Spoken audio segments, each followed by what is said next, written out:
Hello everyone, my name is Dylan and welcome to a brand new video.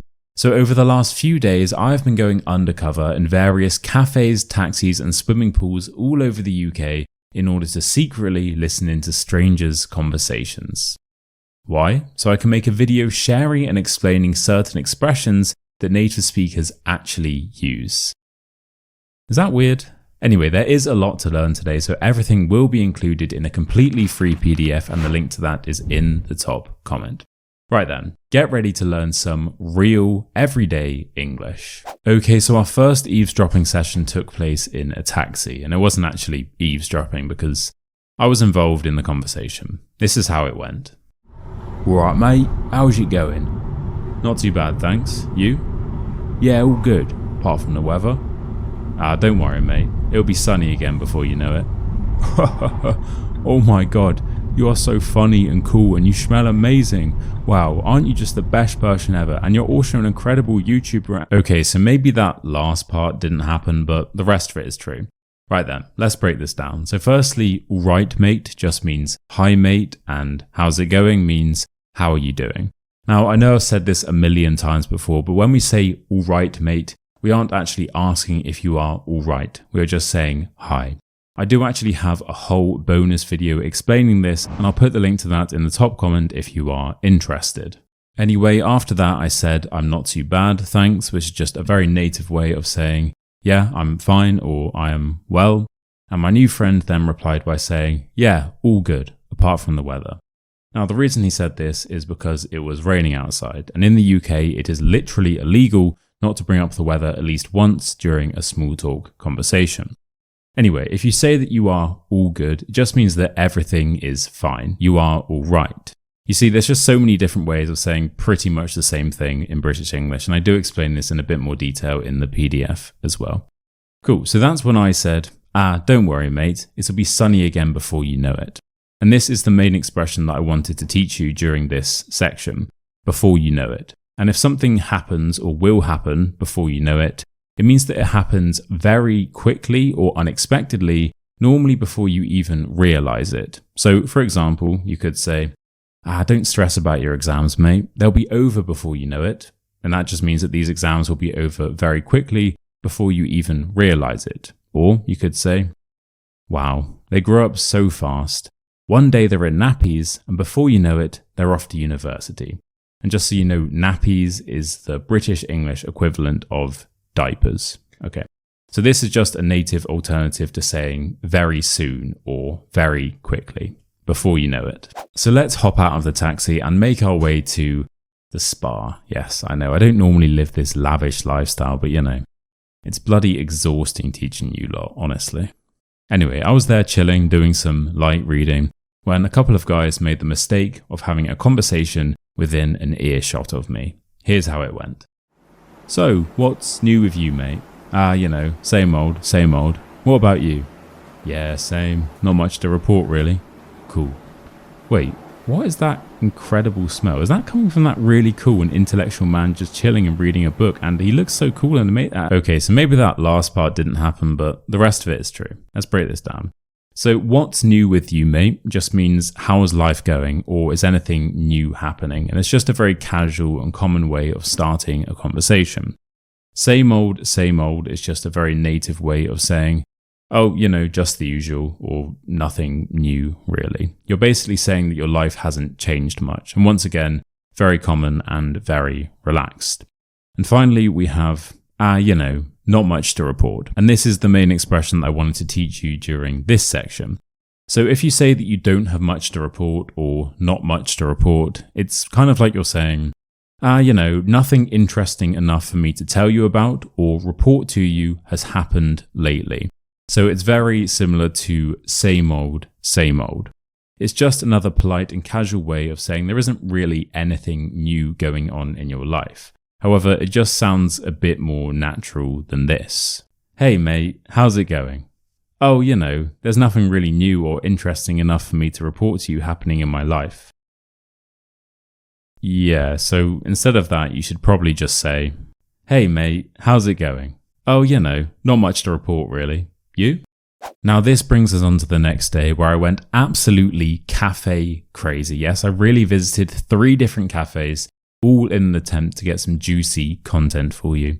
Okay, cafe conversation number 1, and here I went for an oat milk latte, but you already know that. I think this is only the 4th video I've made in a cafe. So yeah, I'm definitely not running out of ideas. Anyway, I was sat next to a group of women, and this is what I picked up. You know, I just can't help but think that she only ever talks at him, not to him. Yeah, I totally agree, and honestly, it really gets on my nerves. Anyway, we have some juicy expressions to look at. The first one being, you know, I can't help but think that... Sorry.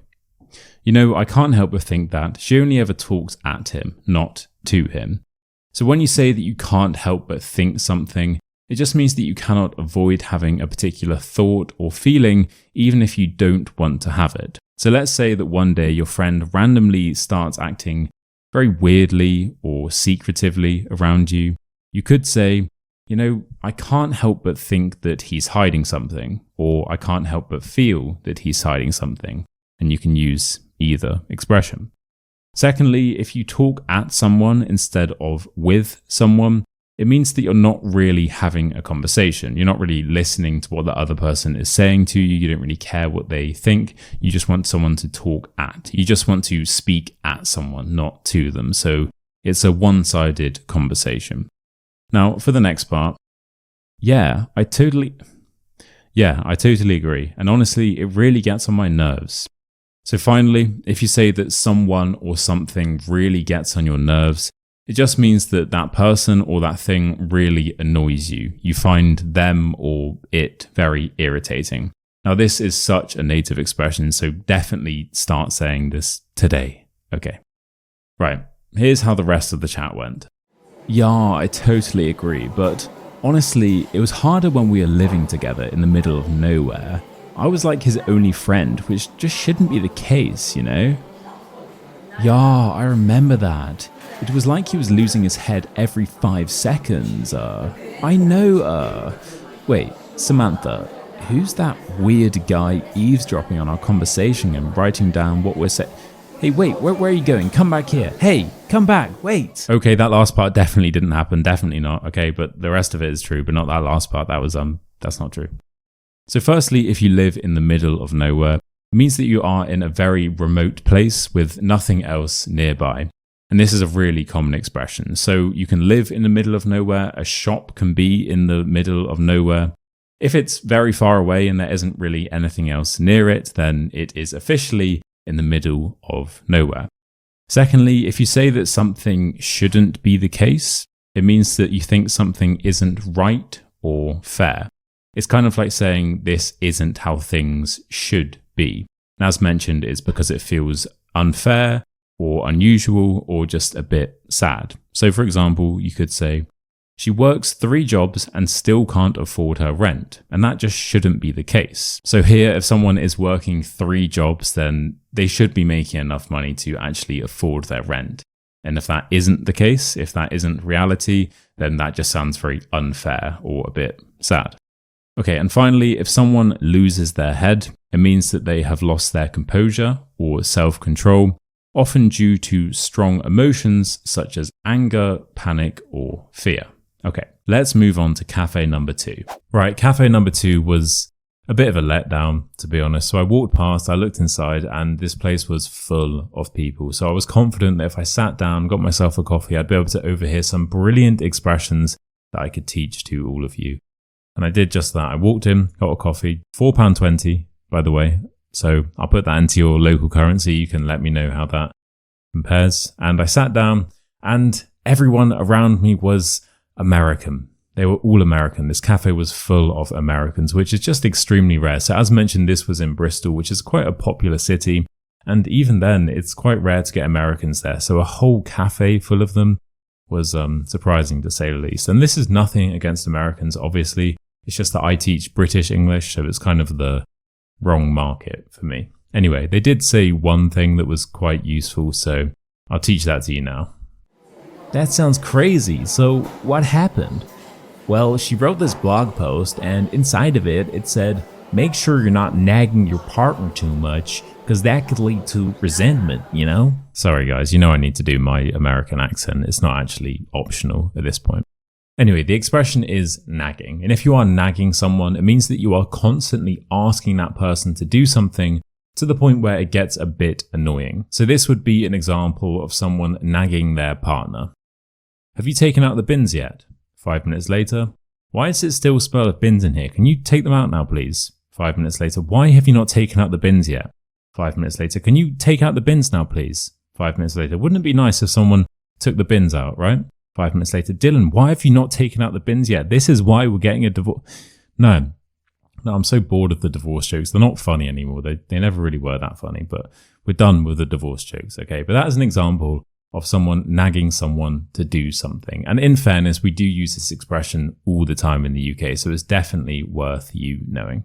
Okay, let's move on to cafe number 3. So after the third cafe and third oat milk latte, I was absolutely wired and ready to listen in to anyone who even dared to have a conversation anywhere near me. And my next victims were, no, not victims, my next teaching assistants. My next teaching assistants were an elderly couple. I don't actually know if they were a couple, but maybe they were just friends. Doesn't really matter. Anyway, they were talking about underfloor heating. Which, you know, what else do you expect? They are old people, respectfully. This is what they had to say for themselves. Yes, well, I imagine it's probably cheaper running electric underfloor heating as opposed to battery-powered underfloor heating. Yes, I suspect it probably is. But do you think it's even doable in my kitchen? Well, I don't see why not. Right then, we have 4 juicy expressions here, starting with I imagine. I imagine it's. So if you imagine something, it just means that you're guessing or assuming that this thing is true based on logic or experience, but you're not 100% sure.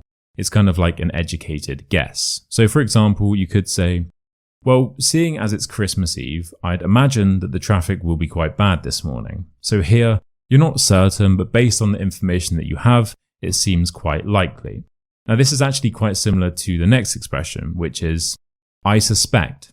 I suspect it's. And if you suspect something, it means that you believe it's true, but once again, you don't actually have proof.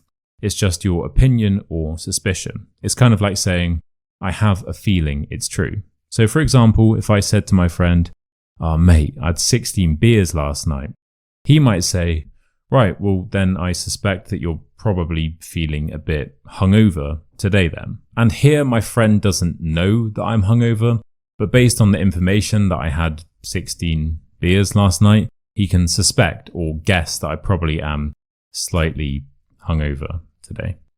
Anyway, the woman then asked the man if he thinks that underfloor heating is even doable in her kitchen. And this is such a brilliant expression. So if something is doable, as you can probably guess, it just means that it's possible to do. So this is very casual, friendly, and extremely commonly used. For example, do you think it's doable to paint this whole room in one day? Which just means, can it be done? And finally, the man said, I don't see why not. And if you say this, it just means that you don't see any reason why it couldn't happen. It's kind of like a relaxed, encouraging way of saying, yeah, that should be fine. So one final example. You right, mate, do you reckon we can meet at 7 o'clock tonight instead? Yeah, sure. I don't see why not. Yeah, and after this one, I had to call it a day. I mean, there's only so many oat milk lattes that one man can take or, afford. Anyway, thank you so much for watching. Make sure to check out the links in the top comment for the PDF and also the bonus video that I mentioned, where I'll be explaining 15 of the most common everyday expressions along with a fun, interactive exercise. You just need to hit the link, enter your email, and I will instantly send it to you along with the PDF. And you will also then be signed up to my hilarious weekly Tuesday newsletter. So, it's a win-win. Right, if you have enjoyed this video and would like to continue learning with me, you can now get exclusive early access to my online 5-in-1 fluency course, where I will teach you everything that you need to know to become completely fluent in all areas of British English in a fun and interactive way. So if you sign up now, you will receive a £100 early access discount, lifetime access to all 5 modules, as well as a 30-day no questions asked money back guarantee. So definitely check that out, and once again, the link is in the top comment. Right, so I post new videos every single Friday. Thank you again so much for watching. Remember to like, subscribe, and comment down below, and I'll see you very soon for another class. Cheers.